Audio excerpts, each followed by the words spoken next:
हाँ तो बच्चों आज अपन क्या है रंध्र की संरचना का अध्ययन करेंगे। रंध्र की संरचना, रंध्र की संरचना में से है कि रंध्र को अपन कहते हैं stomata. Stomata structure of stomata यानी रंध्र की संरचना। अब क्वेश्चन आता है कि रंध्र की संरचना को समझाओ। तो अपने को रंध्र पाए जाते हैं पत्तियों के ऊपर, जो पत्तियां होती हैं उस पत्तियों के अधिचरण में रंध्र पाए जाते हैं। पत्तियों की अधिचरण में रंध्र पाए जाते हैं। अब अपन कहते हैं रंध्र होते हैं वो एक प्रकार के छिद्र। रंध्र एक प्रकार के छिद्र है।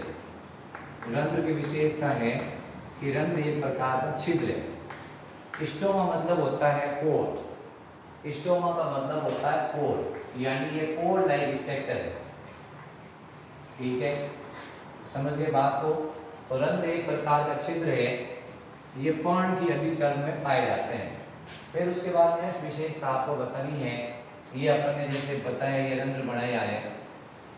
अब रंध्र के चारों ओर, रंध्र के चारों ओर दो कोशिकाएं पाई जाती हैं। ये रंध्र है, इसके चारों ओर दो कोशिकाएं पाई जाती हैं। ये इस तरह की दो कोशिकाएं होती है। ये रंध्र है बीच में और इसके चारों तरफ ये दो कोशिकाएं हैं। इन कोशिकाओं को अपन कहते हैं द्वार कोशिका। रंध्र के चारों ओर द्वार कोशिका पाई जाती है, या अपन इसको कहते हैं रक्षक कोशिका। रक्षक कोशिका या गार्ड सेल। अब द्वार कोशिका की सबसे पहली विशेषता ये जीवित होती है। द्वार कोशिका की सबसे पहली विशेषता ये जीवित होती है, यानी ये द्वार कोशिका जीवित है। द्वार कोशिका रंध्र के खुलने और बंद होने का नियंत्रण करती है। ये रंध्र के खुलने और बंद होने का नियंत्रण करती है। ये रंध्र के खुलने व बंद होने का नियंत्रण करती है। नियंत्रण करती है। जैसे जो गार्ड होता है या जो द्वार कोशिका होती है, गार्ड आप जाते हो कभी कहीं शादी ब्याह में या कहीं होटल में जाते हो, उसका काम क्या दरवाजा खोलना और बंद करना। वैसे ही क्या है द्वार कोशिका या रक्षक कोशिका का कार्य क्या है, ये रंध्र के खुलने और बंद होने का नियंत्रण करती है। इसका मेन काम है रंध्र के खुलने और बंद होने का नियंत्रण करना। फिर उसके बाद नेक्स्ट विशेषता आपको बतानी है, ये वर्गाकार आकृति की होती है। इसका आकार अपन कहते हैं ये वर्गाकार आकृति की है, यानी किडनी शेप की इस तरह की, या अपन कहते हैं बीन शेप की है। ये वर्गाकार आकृति की होती है, यानी बीन शेप की होती है। फिर उसके बाद ये जीवित है। पहली विशेषता बताई ये जीवित है। ये रंध्र के खुलने और बंद होने का नियंत्रण करती है। ये वर्गाकार आकृति की है। इसकी बाहर वाली भित्ति पतली होती है। इसकी बाहर वाली भित्ति कैसी होगी, पतली होगी। जो ये बाहर वाली भित्ति है पतली होगी, और इसकी भीतरी भित्ति, द्वार कोशिका की भीतरी भित्ति थोड़ी मोटी होती है। ये द्वार कोशिका इसकी भीतरी भित्ति थोड़ी मोटी होती है, यानी ये भीतरी भित्ति है वो तो है मोटी और बाहर वाली भित्ति है पतली। द्वार कोशिका की बाहरी भित्ति पतली होती है। द्वार कोशिका की बाहरी भित्ति पतली होती है और भीतरी भित्ति होती है वो मोटी होती है। ठीक है, ये अपने को ध्यान रखना में, बाहर वाली भित्ति पतली और भीतरी भित्ति कैसी होगी, मोटी होगी। अब अपन देखेंगे इसके अंदर केंद्रक पाया जाता है। द्वार कोशिका में केंद्रक पाया जाता है। द्वार कोशिका के अंदर कोशिका द्रव पाया जाता है और द्वार कोशिका के अंदर हरितलवक पाया जाता है। ये हरितलवक है इसके अंदर। तो इसमें द्वार कोशिका में केंद्रक है, द्वार कोशिका में कोशिका द्रव है और द्वार कोशिका में हरितलवक है, यानी ये जीवित है। क्या है, ये जीवित है। तो अपन ने बताया कि रंध्र की संरचना में ऐसे बताया कि रंध्र पर्ण के अधिचरण में पाया जाता है। रंध्र एक प्रकार का छिद्र होता है, इनका आकार माइक्रोन होता है और इनकी कई संख्या होती है, यानी इनकी संख्या हजारों में होती है, मिलीमीटर में होती है। अपन कहते हैं कि द्वार कोशिका इसके चारों तरफ पाई जाती है।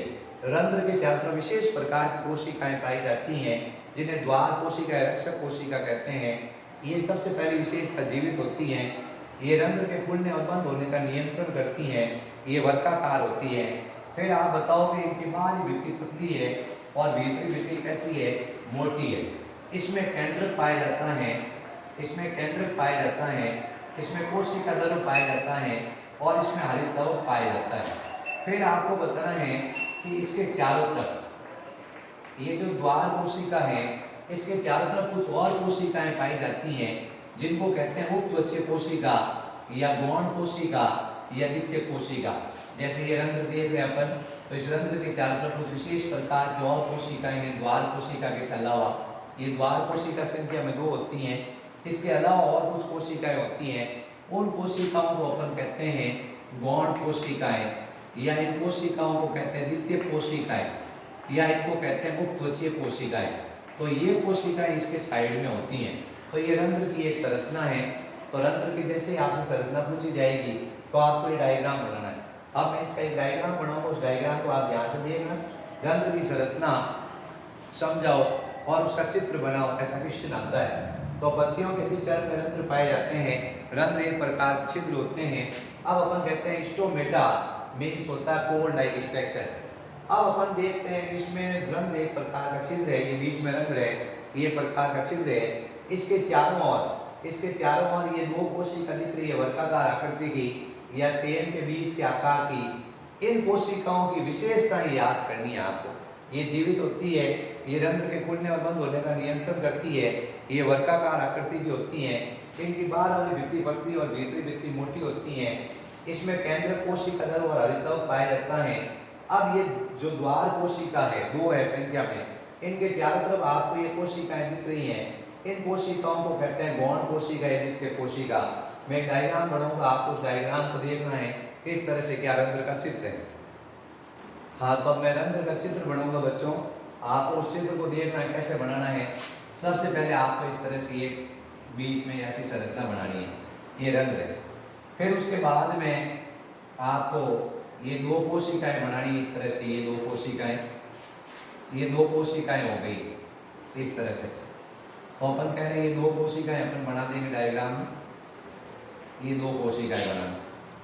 फिर अपन इसके चारों तरफ और कोशिकाएं बनाएंगे, इनके चारों तरफ क्या करेंगे और कोशिकाएं बनाएंगे इस तरह से। ये सहायक कोशिकाएं आपको अलग अलग पेन से बनाना है ताकि अलग अलग समझ में आए कि कौन सी कोशिका क्या है।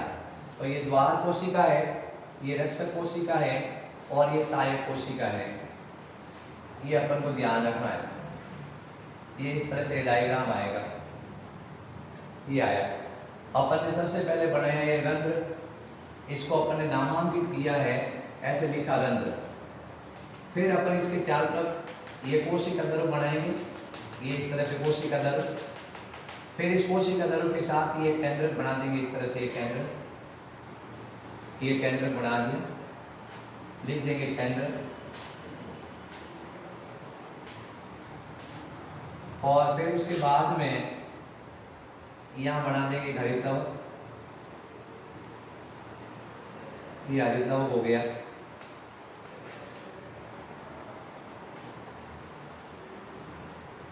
यहाँ लिख देंगे कोशिका दल और यहाँ पे अपन लिख देंगे द्वार कोशिका,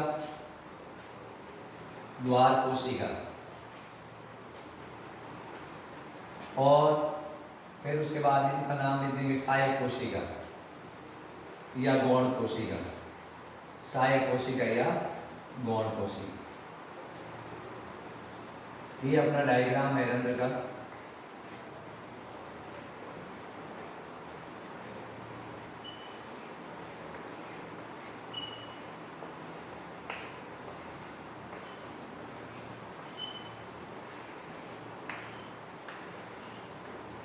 ये बन गया रंध्र का चित्र।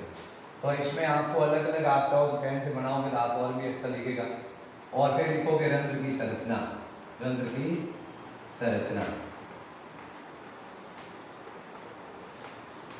ये हो गई रंध्र की संरचना। इस तरह से आपको डायग्राम है। अब ये नाम सदैव आपको लेफ्ट और राइट में लिखने हैं और इसके से सीधा बिल्कुल शो होना चाहिए किस तरह से क्या होता है। आप ये वीडियो देखें, लाइक सब्सक्राइब और शेयर करें। Thank you.